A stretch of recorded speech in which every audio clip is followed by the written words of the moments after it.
WW1 Battle of the Frontiers, Epic Blunders of 1914, France versus Germany's Clash of Egos. Imagine this. It's the summer of 1914, and Europe is teetering on the edge of an all-out war. Political tensions are so high you could cut them with a bayonet. France, with its bright red trousers and bold battle cries, is ready to charge into glory, while Germany, cool-headed and efficient, is marching forward with a plan that's been years in the making. But here's the real question. How did both sides think this was going to end quickly? And more importantly, why did their carefully crafted plans blow up in their faces? This is the story of the Battle of the Frontiers, where the French and Germans clashed in a series of bloody, chaotic engagements that set the tone for 4 long years of trench warfare. What happened when General Joseph Joffre, the mastermind behind France's audacious Plan XVII, realized his brilliant offensive wasn't so brilliant after all? And how did the dense forests of the Ardennes become the setting for one of the most disastrous miscalculations in French military history? But here's the kicker. This wasn't just a battle of armies. It was a battle of egos, of personal pride, of mistakes no one wanted to admit. What went through the minds of commanders like Joffre and General Castelnau as their plans crumbled? What did General Fernand de Langle de Carry think as his soldiers marched straight into the jaws of death in the forests? And did the Germans, led by the ever-disciplined General von Kluck, really believe they could steamroll through Belgium without a hitch? Join us as we unravel the twists, turns, and hilarious missteps that led to one of the most chaotic starts to World War I. You'll discover the real reasons the French were sent packing, how underestimating your enemy can lead to catastrophic failure, and why everyone thought this would be over by Christmas. Spoiler, it wasn't.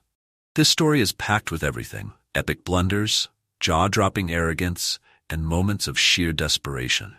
So buckle up, because what happened in those 10 days would shape the entire course of the war. Are you ready to dive into the chaos? The Battle of the Frontiers, August 24th, 1914, is the perfect example of how plans, ambition, and arrogance can collide on the battlefield in one colossal mess. Both France and Germany had meticulously drawn up their own grand strategies, hoping for a swift and decisive victory at the beginning of World War I. But what unfolded was a series of bloody engagements filled with miscalculations, misplaced pride, and plenty of mud. Oh, and there's plenty of humor in hindsight. Though at the time, I'm sure it didn't feel that way. It all starts with the political tension simmering across Europe. Alliances were like complicated friendships in a schoolyard. France was besties with Russia, Germany had Austria-Hungary's back, and the UK was there, trying to keep things cool. But then someone decided to assassinate Archduke Franz Ferdinand in Sarajevo, and suddenly it was like a massive fight broke out at recess. Only this fight involved tanks, machine guns, and millions of lives. By the time August 1914 rolled around, both Germany and France had their war plans ready. France had Plan XVII, which basically boiled down to charging headfirst into Alsace-Lorraine, determined to reclaim those territories lost in the Franco-Prussian War of 1871.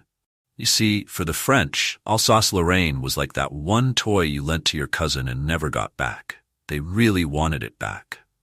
Meanwhile, Germany had the Schlieffen Plan, which involved sweeping through neutral Belgium, knocking France out of the war quickly, and then turning east to deal with Russia. Simple, right? Not so much precision. At the helm of the French army was General Joseph Joffre, a man known for his calm demeanor, round face, and, perhaps most importantly, his absolute conviction that his plan was brilliant. Born in 1852, Joffre came from a modest family and worked his way up the military ranks over decades. He wasn't the most charismatic leader. Imagine a quiet, determined grandfather who always brings a casserole to dinner but never says much. That was Joffre. His mistake? He was so fixated on the offensive, on reclaiming Alsace-Lorraine, that he failed to prepare adequately for Germany's brutal and methodical advance through Belgium. Joffre's mindset was rooted in the idea that a strong offensive could overcome anything. Attack, attack, attack was his mantra, and to him, defense was for cowards. Unfortunately, the Germans had other ideas. As Joffre's men surged toward Lorraine, confident they'd be drinking wine in Strasbourg by sunset, reality hit hard. The The French soldiers, resplendent in their blue coats and red trousers, who said war couldn't be fashionable, charged across open fields right into the German machine guns. It turns out, brightly colored uniforms aren't great camouflage when your enemy has 500 rounds a minute to spray at you. One of Joffre's top commanders, General Castelnau, led the charge. Castelnau was a tough, no-nonsense guy who had fought in numerous colonial campaigns. Born in 1851 to a military family, he was a staunch Catholic, and some say his religious fervor helped keep him calm under pressure. But no amount of prayer could protect him from the sheer carnage of the battlefield. His troops, brave though they were, stood no chance against the superior German firepower. In Belgium, the Germans under General Alexander von Kluck were pushing forward with grim determination. Poor Belgium. They didn't really want to be involved, but being sandwiched between France and Germany is a tough place to be when two giant armies start marching. The Germans quickly found themselves bogged down in brutal fighting with the Belgians and later the British Expeditionary Force. As the French retreated from Lorraine with their tails between their legs, they tried to make a stand in the Ardennes, a dense forest that they thought would provide cover. General Fernand de Langle de Carry was convinced his men could take the Germans by surprise.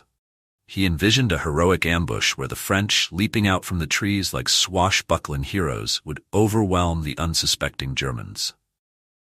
Reality check. The Germans were very much aware.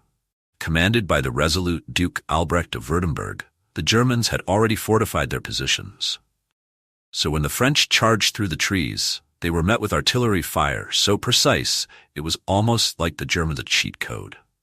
The thick woods quickly became a death trap, and de Langle de Carry's ambitions withered as his men were decimated.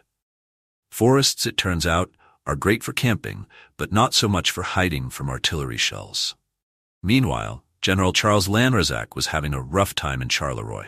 Lanrezac was a cautious man, the type who double-checks his lock 3 times before bed. He warned his superiors that the Germans were coming in force, but no one listened.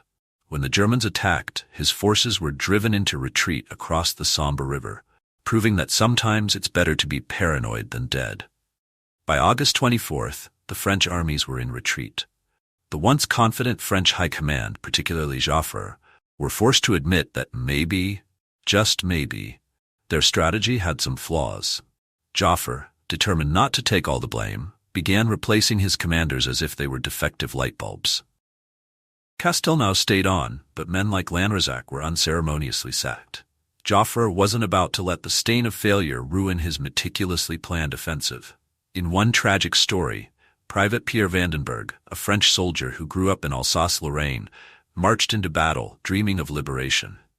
But as his comrades fell around him, he realized that the dream of reclaiming his homeland might come at a far greater cost than he had ever imagined. "We thought we were freeing the land," he wrote years later, "but it was the land that consumed us." While the French were scrambling to hold their ground, the Germans were advancing. General Fritz von Below, a meticulous and calculating leader, had prepared his troops with precision. Born in 1853, von Below had a reputation as a cool-headed strategist. His meticulous planning allowed the Germans to exploit French weaknesses, and his forces moved with brutal efficiency through northern France. He wasn't flashy, but he was effective, and that's what counted in the early days of the war. Von Below's approach contrasted sharply with Joffre's. Where the French saw glory in the offensive, von Below saw victory in discipline and coordination. His troops moved like clockwork, and their advances were so well timed that it often seemed as if they were one step ahead of their enemies. History isn't just about dates, it's about people, their courage, struggles, and victories. By subscribing to European Battles, you'll step into these epic stories and discover how they shaped Europe. Our channel brings history to life with thrilling storytelling, deep insights, and the human side of war. Subscribe to gain exclusive content, fascinating facts, and first-hand accounts from Europe's greatest battles. Be part of a community that values history, passion, and unforgettable stories. Hit that subscribe button and never miss a moment as we explore the triumphs, tragedies, and turning points of Europe's past. Between the trenches that would come to define the Western Front was a strip of land known as No Man's Land. It wasn't much more than a barren, crater-filled wasteland littered with barbed wire, unexploded shells, and the bodies of fallen soldiers. Crossing No Man's Land was a near-suicide mission. A few hundred yards of desolation where machine gun fire and artillery shells reigned supreme. For the soldiers on both sides, No Man's Land was the stuff of nightmares. Fast forward to 1916, and warfare was about to get a makeover. The British, looking for a way to break the stalemate of trench warfare, introduced a new weapon, the tank. On September 15, 1916, during the Battle of Flers-Courcelette, the first tanks rolled into action. These lumbering metal beasts looked like something out of a science fiction novel. Slow, noisy, and prone to breaking down, they were far from perfect, but they terrified the Germans. The Battle of Flers-Courcelette saw the tanks leading the charge across No Man's Land. For the first time, soldiers had something other than their bodies to shield them from bullets. The tanks, though unreliable, offered hope, a glimpse into the future of warfare. However, they weren't quite the game-changer their creators had hoped. Many broke down, and others got stuck in the mud, leaving the infantry to slog on without them. The Battle of the Frontiers ended with a brutal retreat for the French and a sobering realization that World War I would be anything but short. Pride, outdated tactics, and miscommunication had cost them dearly. And while the Germans had made gains, their rapid advance left them overextended, leading to a costly stalemate in the coming months. For both sides, the battle was a rude awakening, the dawn of the horrors of modern warfare. And as history marched on, the battles grew even bloodier. The introduction of tanks at Flers-Courcelette hinted at the future of mechanized warfare. But in 1916, it was clear that no amount of innovation could replace the sheer brutality of trench warfare. For more gripping tales of Europe's battles, subscribe to our channel and stay tuned for the next installment of European Historical Battle. Stay tuned for our next video.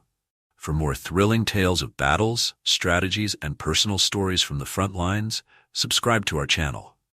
Don't forget to hit the notification bell so you don't miss our next epic video on the First Battle of the Marne, how France defied the odds.